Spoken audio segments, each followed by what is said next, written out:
जीवन ही अधूरा, संग बिना सत्संग अधूरा, संग बिना सत्संग अधूरा। तो ये त्रिरत्नों को हम शरण जाकर आगे बढ़ने का हम प्रयास करेंगे। जैसे हमारे मैं जीवन के संग वंदना में हम कहते हैं कि मैं जीवन के अंत तक संघ की शरण जाता हूँ। अतीत में जो संघ है, भविष्य में जो संघ होंगे या वर्तमान में जो संघ है, मैं उनकी वंदना करती हूँ। यानी भूतकाल, वर्तमान काल और भविष्य काल में जो कुछ भी ये आर्य संघ का रक्षण करने वाले हैं, उनको हम वंदन करते हैं। तो सही में ये संघ का जो रक्षण है, बुद्धों की शिक्षाओं का बुद्धों जो कुछ भी रक्षण है, तो ये किन्होंने किया है? तो जो आर्य संघ के सदस्य है, जो आर्य संघ के घटक है, उन्होंने ये शिक्षाओं का रक्षण किया है, भूतकाल में, वर्तमान काल में और भविष्य काल में भी। इसलिए आर्य संघ का होना कितना जरूरी है, ये बात हम समझ सकते हैं। और ये कब निर्माण हो सकता है? तो जब बुद्ध ने जो कुछ शिक्षाएं दी है, उसमें ध्यान साधना ये बहुत बड़ी शिक्षाएं हैं, जिसका प्रयास करने का हम प्रयास करते हैं, जिसको जानने का हम प्रयास करते हैं। तो वैसे ही आज भी हम आनापानसति ये ध्यान करने का प्रयास करने वाले हैं। पिछली बार जब मैं मेत्ता भावना से जुड़ी थी, तो मैं मेत्ता भावना का जो ध्यान है, उसके ऊपर कुछ बातें बताने का प्रयास कर रही थी।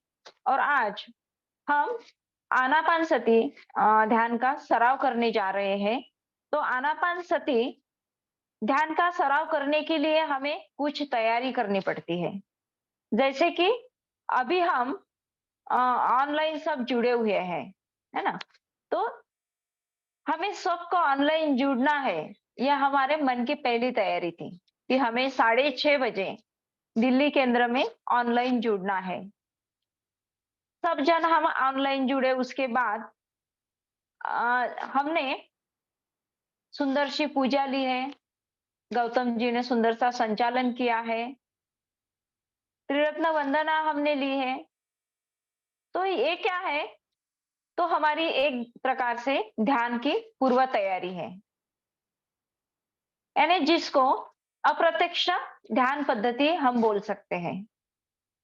हमारी प्रत्यक्ष ध्यान करने के लिए हमें कुछ तैयारी करनी पड़ती है, और इस प्रकार से हम त्रिरत्न बौद्ध महासंघ में ध्यान शुरू करने से पहले हम पूजा लेते हैं, जिसकी वजह से हमारा जो कुछ भी मन है, वो हमारा मन सकारात्मक तौर पर एक मन के संपर्क में आए। तो त्रिरत्न वंदना से हम हमारे गुरु को वंदन करके हम खुद कृतज्ञता भाव व्यक्त किया, ऐसा मैं कहती हूँ। जब हम ध्यान की अप्रत्यक्ष तैयारी करते हैं, तब से ही हमारी एक मन में अभिलाषा निर्माण होती है कि हमने ध्यान करना चाहिए, हमने ध्यान करने का प्रयास करना चाहिए। और उसके बाद यदि हमें आगे जाना है, प्रत्यक्ष ध्यान पद्धति का उपयोग करना है, तो जैसे कि त्रिरत्न बौद्ध महासंघ में आनापानसति ये ध्यान का हम सराव करते हैं। आनापानसति ध्यान जो है, उसका जो महत्व है, वो बौद्ध धर्म में यदि हमें ध्यान का सराव करना है, ध्यान में सखोल जाना है, तो हमें आनापानसति और मेत्ता भावना का ध्यान अच्छी तरह से समझ लेने की जरूरत है। यदि हम हमारी ध्यान की प्रैक्टिस आनापानसति की या मेत्ता भावना की पूर्व तैयारी अच्छी से नहीं करेंगे, तो क्या होगा कि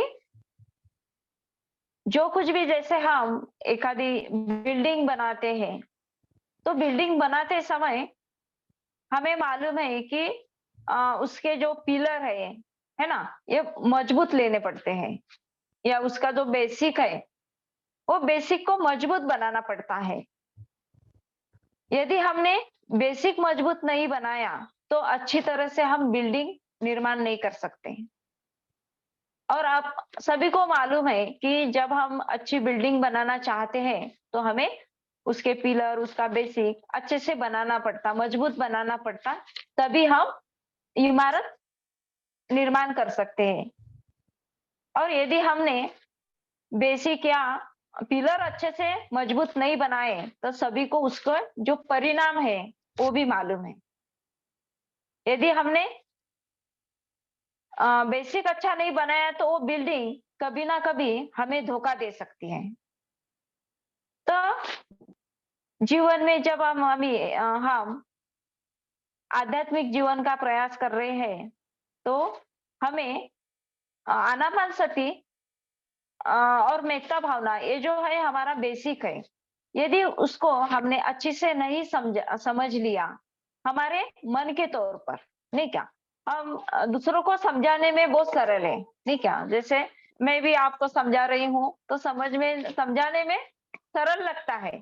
लेकिन जब हम खुद प्रयास करते हैं, तो हमें मालूम है कि जो मन है हमारा जो मन है, वो जो मन है, वो उसे समझना बहुत कठिन होता है।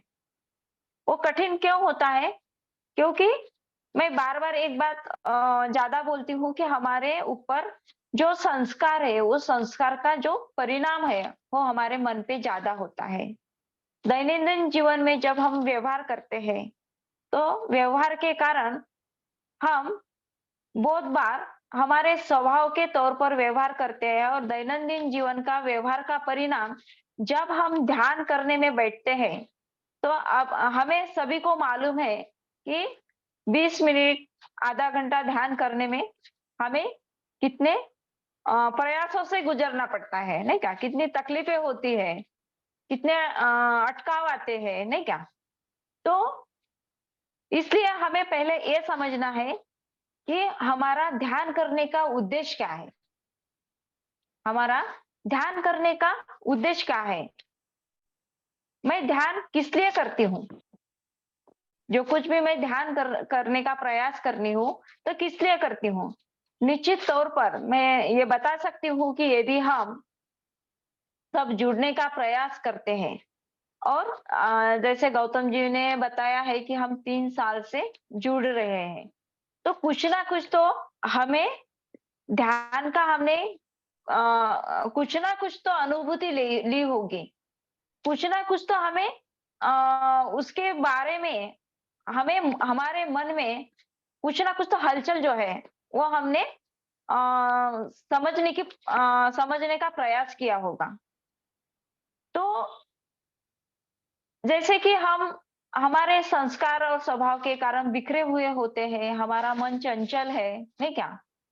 हमारा मन चंचल है, और वो चंचल मन को, वो बिखरे हुए मन को हम स्थिर करने के लिए, नहीं क्या?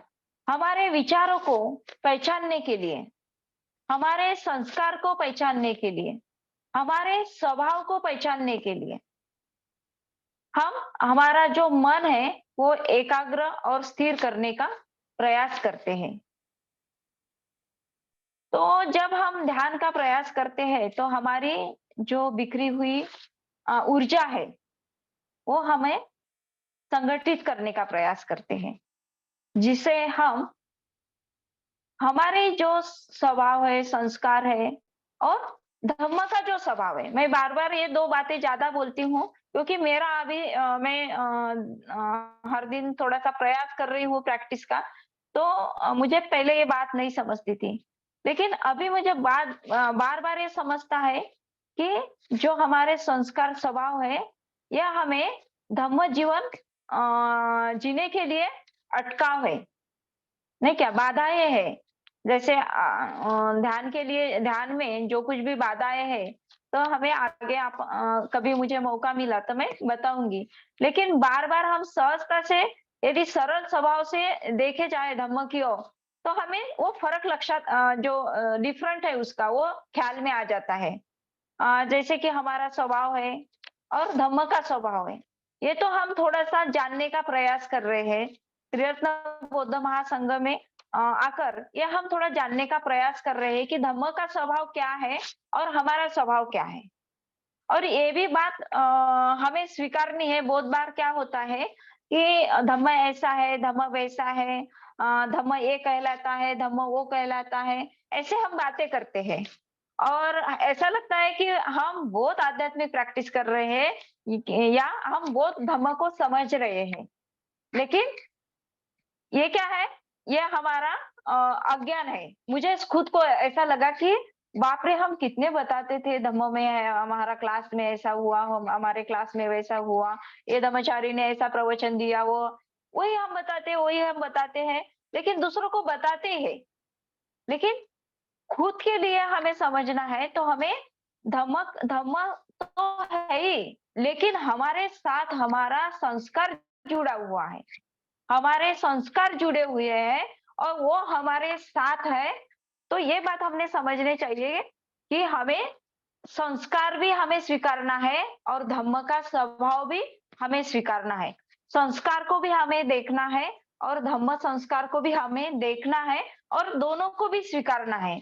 यदि हम दोनों को स्वीकारने का प्रयास करेंगे, तो हम धम्म को थोड़ा-सा अच्छे से हमारे अंदर प्रैक्टिस करने का हम प्रयास करेंगे। जैसे कि आनापानसति ध्यान में जब हम करते हैं, तो हम अपनी जो बिखरी हुई एनर्जी है, हमारी संस्कार के तौर पर हम जो हमारी एनर्जी बिखरी हुई रहती है, तो हम एकाग्र करने का प्रयास करते हैं। अ, हम जब आनापानसति 4 चरणों में करने का प्रयास करते हैं, तो हम क्या करते हैं, तो जो हमारा नैसर्गिक श्वास है, जिसे हमें हमारे अंदर जो संस्कार है, वो उसको थोड़ा-सा रुकावट करने का प्रयास करते हैं या हमें जो नैसर्गिक हमारा श्वास है, उसके साथ संपर्क में जुड़ने का हमें आनापानसति जो सराव है, ये मदद करता है। जब हम आनापानसति के संपर्क में आते हैं, जैसे हम पहले 4 चरणों में आनापानसति का ध्यान करते हैं, तो हमें पहले चरणों में हम क्या करते हैं, तो पहले चरणों में हम श्वास लेते हैं और श्वास छोड़ते हैं। पहली बात तो मुझे जब मैं त्रिरत्न बौद्ध महासंघ में आई, तो सही में मुझे बहुत दिन हम खुद के संपर्क में रहते हैं, ये भी इस बात समझ में नहीं आती। खुद के श्वास के संपर्क में हम रहते हैं या हमारा खुद का श्वास हम कैसे लेते हैं, ये भी मुझे समझ में नहीं आता था। लेकिन सही में बुद्ध की कृतज्ञता जितनी व्यक्त करूँ, उतनी कम है। क्योंकि ये जो नैसर्गिक प्रक्रिया है, ये हमें बुद्ध ने उनके धम्म के माध्यम से समझने का एक मौका दिया है। तो हम जब पहला चरण करते हैं आनापानसति का, तो हम क्या करते हैं, श्वास लेने का प्रयास करते हैं और श्वास छोड़ने का प्रयास करते हैं। यानी आनापानसति का अर्थ ही वही है। आना यानी श्वास अंदर लेना और पाना यानी श्वास बाहर छोड़ना और सति यानी स्मृति, जागृति। तो हम पहले चरणों में श्वास लेते हैं, छोड़ते हैं और अंक की गणना करते हैं 1। दूसरी बार हम फिर से श्वास लेते हैं, छोड़ते हैं, अंक की गणना करते हैं 2। ऐसे हम लेते हैं, छोड़ते हैं, अंक गणना करते हैं। तो हम सबको मालूम है, हम 3 साल से प्रयास कर रहे हैं तो कि 1 से 10 अंक तक हम गणना करते हैं। तो जब हम गणना करते हैं तो इसका उद्देश्य क्या है कि हमारी जब हम पहले ध्यान के लिए बैठते हैं, तो हमारा मन चंचल है। दिन भर जो कुछ भी हम व्यवहार करते हैं, दिन भर जो कुछ भी हम काया, वाणी और मन से हमारा व्यवहार चलता रहता है, हमारे संस्कार के तौर पर हमारा व्यवहार चलता रहता है, तो उसका जो परिणाम है ना, वो हमारे साथ जुड़ा रहता है। और जब हम अंक गणना करते हैं, तब परिणाम स्वरूप जब हम आंखें बंद करने के बाद ये हमारी प्रक्रिया शुरू रहती है, तो ये जो विचार है, ये हमारे बीच में आ जाते हैं। कैसे आते हैं, ये हमें पता भी नहीं चलता। उसके प्रति हमारी बिखरी हुई जो शक्ति है, उससे हमें जागरूक भी नहीं रह सकते। लेकिन क्या करते हैं हम पहले चरणों में बार-बार हम प्रयास करते हैं, जिस प्रयास से हम धीरे-धीरे शांत होते हैं। धीरे-धीरे हम बिखरी हुई हमारी जो शक्ति है, वो थोड़ी शांत होती है और हमारे गणना की तरफ हमारा ध्यान जाता है। तो ऐसे हम पहले चरणों में प्रयास करते हैं। दूसरे चरणों में हम जब प्रयास करते हैं, तो दूसरे चरणों में क्या करते हैं हम? तो पहले अंक गणना करते हैं, बाद में हम श्वास लेते हैं और श्वास छोड़ते हैं। फिर से हम अंक गणना करते हैं 2, फिर से हम श्वास लेते हैं, श्वास छोड़ते हैं। तो धीरे-धीरे हम हमारे श्वास के संपर्क में आने का प्रयास हमारा बढ़ता है और अंक गणना के प्रति हम थोड़ा-सा जागरूक हो जाते हैं। तो इससे क्या होता है कि हमारा जो मन है, जो बिखरी हुई हमारी एनर्जी है, वो इकट्ठा लाने का हम प्रयास करते हैं और धीरे-धीरे हम हमने हमारा जो सराव है, वो सराव की ओर हम बढ़ने का प्रयास करते हैं। तीसरे चरणों में हम क्या करते हैं, तो तीसरी चरणों में हम अंक गणना रोक देते हैं।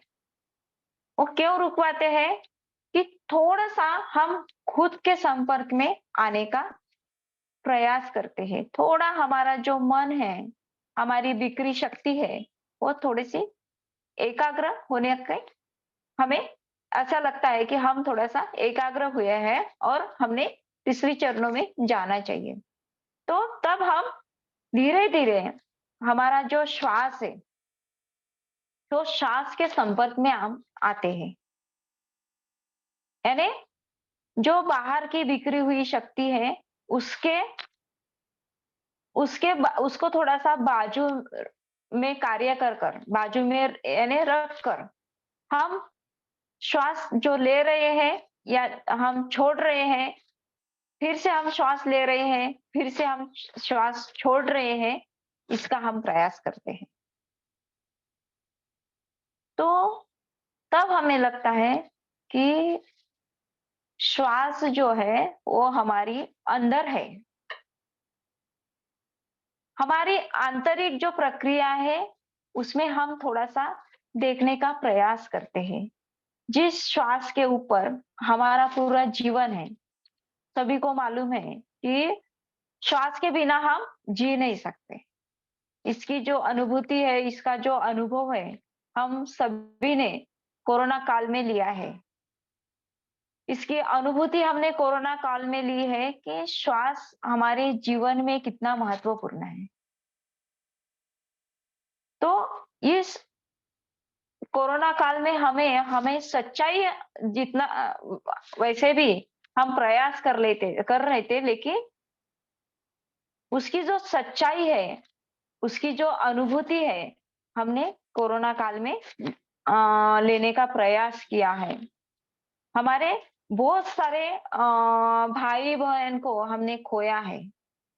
तो हमें ये श्वास जो है, ये बहुत बड़ी निसर्ग से हमें देन मिली है। और सही में मैं तो किसी संगठन में नहीं जुड़ी थी। जैसे भी मैं आई तो यानी ऐसे बोल सकती हूँ कि मैं डायरेक्ट त्रिरत्न बौद्ध महासंघ के ही संपर्क में आई हूँ।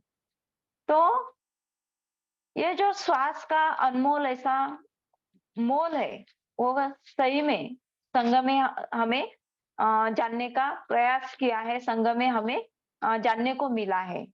तो हम जो तीसरी चरण में श्वास जो आता है, श्वास हम छोड़ते हैं, तो उसके संपर्क में आते हैं, तो हमारी जो शक्ति है, वो एकाग्र होने का हम प्रयास करते हैं, हम देखने का प्रयास करते हैं और धीरे-धीरे हम खुद के संपर्क में आते हैं। और आने वाला और जाने वाला जो श्वास है, उसके बारे में हम जानने का प्रयास करते हैं। और चौथे चरण में जब हम आते हैं, तो चौथे चरण में हम क्या करते हैं? तो चौथे चरण में हम जब श्वास लेते हैं, हमारा मन और स्थिर और शांत होता है और हम ज़्यादा से ज़्यादा श्वास के संपर्क में आते हैं और चौथे चरण में हम जब श्वास अंदर लेते हैं और जब हम श्वास अंदर लेने के बाद छोड़ने का प्रयास करते हैं, तो हम क्या करते हैं कि जब हम श्वास छोड़ते हैं, तो छोड़ते समय वह जो हमारे नाक के यहाँ कहाँ से स्पर्श होता, नाकपुड़ी में कहाँ स्पर्श होता, वहाँ पे लक्ष्य केंद्रित करने का हम प्रयास करते हैं।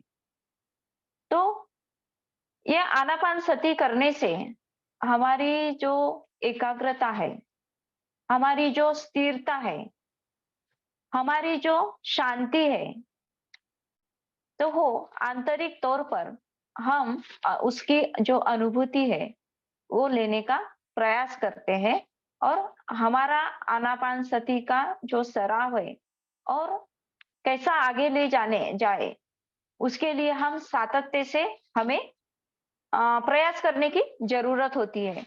और ये ध्यान करना सभी को मालूम है, इतना सीधा नहीं है, नहीं क्या? सरल नहीं है।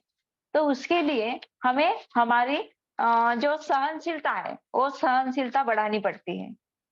इतना ही नहीं, तो उसके लिए हमें अ, हमारा जो सातत्य है, वो सातत्य रखने का प्रयास करना पड़ता है।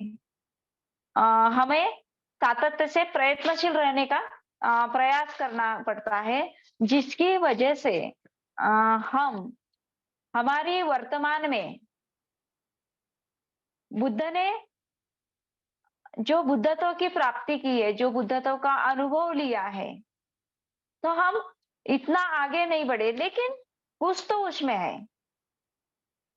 कुछ तो हम अनुभूति ले सकते हैं इसकी जिसकी वजह से हम 3 सालों से प्रयास कर रहे हैं।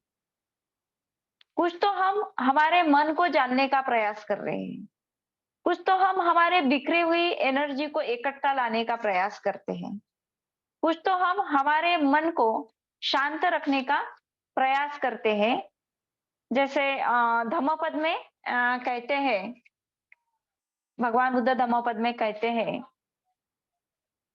मनो पुब गमा धम्मा मनो सेठा मनोमया मनसाचे पदुत्थेनं भासति वा करोति वा ततो न दुःख मनवेति चक्रं वह वहतो पदम् चक्रं वह वहतो पदम्। मनुष्य यदि दुष्ट चित्त से बोलेगा, तो जैसे बैलगाड़ी का जो चाक होता है, वो बैल के अ, पैर के पैर के पीछे-पीछे पाठ पुरावा करता है, वैसे ही हमारा जो दुःख है, वह दुःख दुष्ट चित्त से हम जीवन जीने का प्रयास करें, तो दुःख हमारे साथ रहता है। मनोपुब गमा धम्मा मनो सेठा मनोमया मनसाचे पसन्नेन भासति हसति वा करोति वा ततो न सुख मनवेति छाया वह अनपायिनी छाया वह अनपायिनी। यदि मनुष्य शुद्ध चित्त से बात करता है या कृति करता है, तब कभी न छोड़ने वाली छाया हमारे साथ, जिस प्रकार छाया हमारे साथ रहती है, उसी प्रकार सुख हमारे साथ रहता है। तो आइए हम इस श्वास की साथ हमारा सुख, हमारी शांति आनापानसति ध्यान की सराव के माध्यम से हम लेने का प्रयास करेंगे।